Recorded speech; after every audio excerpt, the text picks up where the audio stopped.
slide pertama yaitu upaya kerja sama IOM dan Kesbangpol dalam membantu proses integrasi migran di Kota Pekanbaru tahun 2019 dan tahun 2022. Yang pertama, pendahuluan. Indonesia dikenal sebagai negara transit bagi para imigran yang akan pergi tujuan, yaitu meskipun Indonesia belum meratifikasi Konvensi 1951 mengenai pengungsi, Indonesia telah lama memiliki tradisi untuk menerima pengungsi dan orang-orang yang membutuhkan perlindungan dari internasional. Yang kedua, saat ini terdapat sekitar 13.100 pengungsi terdaftar di kantor UNHCR di Indonesia. Yang ketiga, 27% jumlah total orang yang di UNHCR Indonesia adalah anak-anak atau rata-rata dari anak-anak. Yang ketiga, 98 anak-anak atau terpisah dari keluarga mereka. Yang keempat, hingga akhir November 2021, kebanyakan pengungsi di Indonesia datang dari Afghanistan 57%, Somalia 10%, dan Irak 5%.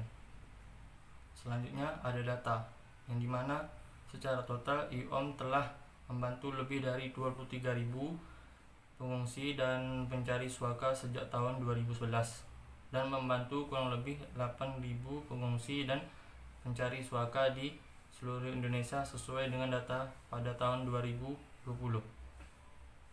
Baiklah, selanjutnya data-data yang telah didapat pada tahun 2020. Yang pertama, Afghanistan berjumlah 822, Irak 22, Iran 12, Myanmar 34, Palestina 21, Somalia 17, Pakistan 21, Sudan 30. Jadi totalnya 984. Selanjutnya, sesuai dengan permintaan pemerintah Indonesia, IOM berkewajiban untuk memenuhi kebijakannya mengenai perlindungan dan pendekatan berbasis hak dengan membantu migran dan pengungsi secara langsung sesuai dengan referensi atau revel yang diberikan pemerintah Indonesia kepada IOM.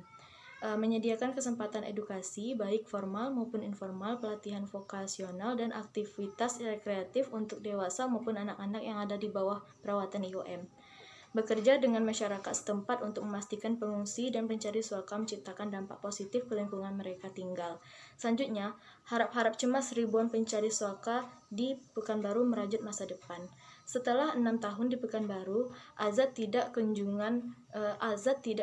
mendapat kepastian dari UNHCR, termasuk kunjungan ketiga selama di Pekanbaru pula. Azad mengatakan ada 1.000 lebih pencari suaka berada dalam ketidakpastian. Selama berada di Pekanbaru pula, anak-anak pencari suaka itu tidak mendapat akses pendidikan. Hal serupa juga terjadi kepada orang dewasa karena tidak memperoleh pekerjaan. Kami sangat-sangat dilupakan, ujarnya. Puluhan imigran minta hak kerja di Pekanbaru. Salah satu masa aksi mengatakan aksi yang dilakukan di gedung Kemenkumham Riau adalah untuk meminta kepada Kemenkumham Riau agar bisa memberikan hak mereka untuk bekerja, memberikan hak kepada mereka untuk kuliah atau sekolah, dan memberikan hak berkendara mengingat mereka sudah mengungsi di Kota Pekanbaru selama hampir 10 tahun. Selain itu, mereka juga meminta bantu untuk menyuarakan ke organisasi dunia untuk mencarikan negara ketiga. Selanjutnya, warga Maharatu tolak penempatan imigran di wilayah mereka. Lokasi penempatan tersebut merupakan rekomendasi dari pihak terkait kepada International Organization for Migration atau IOM untuk dijadikan lokasi penampungan imigran. Kepala Badan atau Kaban Kesatuan Bangsa dan Politik Kesbangpol Kota Pekanbaru, M. Yusuf, menjelaskan kejadian tersebut usai melakukan mediasi antara perwakilan warga dengan pihak IOM di ruangannya. Yusuf menilai bahwa penolakan itu terjadi karena warga belum memahami. Menurut dia, pihak IOM bersama pemerintah tempat telah melakukan sosialisasi terkait penempatan tersebut, namun hanya sedikit warga yang mengikuti agenda tersebut.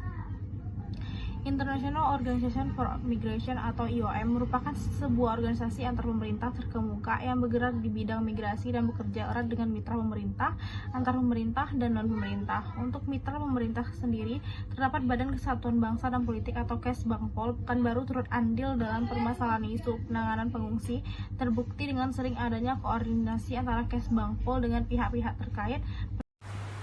Selanjutnya, konsep integrasi. Konsep integrasi dalam konteks sosial mengacu kepada kestabilan dan hubungan kerjasama dalam sistem sosial, sehingga integrasi dapat juga dilihat sebagai sebuah proses penguatan dalam sistem sosial dengan menerima adanya aktor baru dan grup baru yang akan diperkenalkan dalam sistem, sehingga imigran harus menyesuaikan diri sebagai seorang pendatang tetap.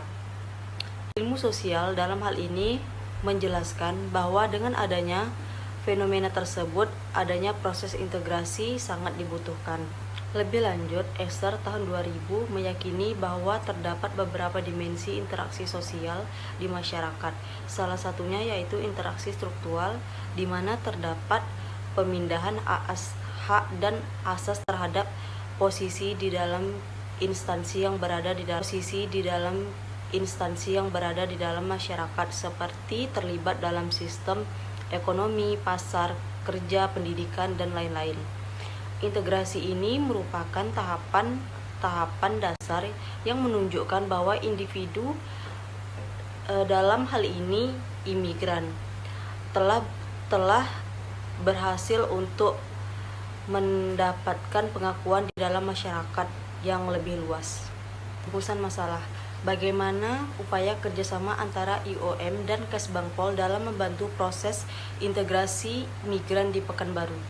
Untuk metode penelitiannya, kami menggunakan metode deskriptif kualitatif dan kuantitatif dengan teknik pengumpulan data berupa observasi, wawancara, dan pengumpulan data melalui dokumen dan artikel. Selanjutnya, level analisis. Tingkat analisis dalam tulisan ini adalah kelompok.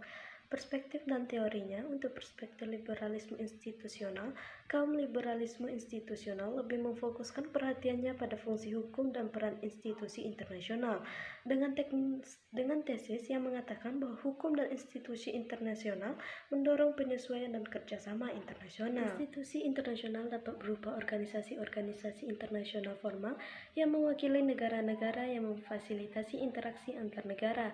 Teori kerjasama internasional. Kerjasama internasional merupakan suatu perwujudan kondisi masyarakat yang saling tergantung satu dengan yang lainnya.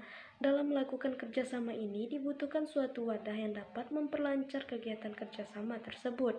Tujuan dari kerjasama ini ditentukan oleh persamaan kepentingan dari masing-masing pihak yang terlibat.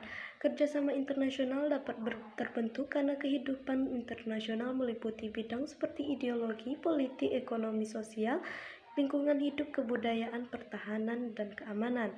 Kesimpulannya adalah pengungsi belum bisa terintegrasi sepenuhnya dikarenakan keterbatasan akses terhadap hak-hak seperti menempuh serta mendapatkan pekerjaan. Di satu sisi, pemerintah Indonesia dihadapkan dengan tuntutan untuk membantu pengungsi, sedangkan bantuan yang dapat diberikan pemerintah terbatas.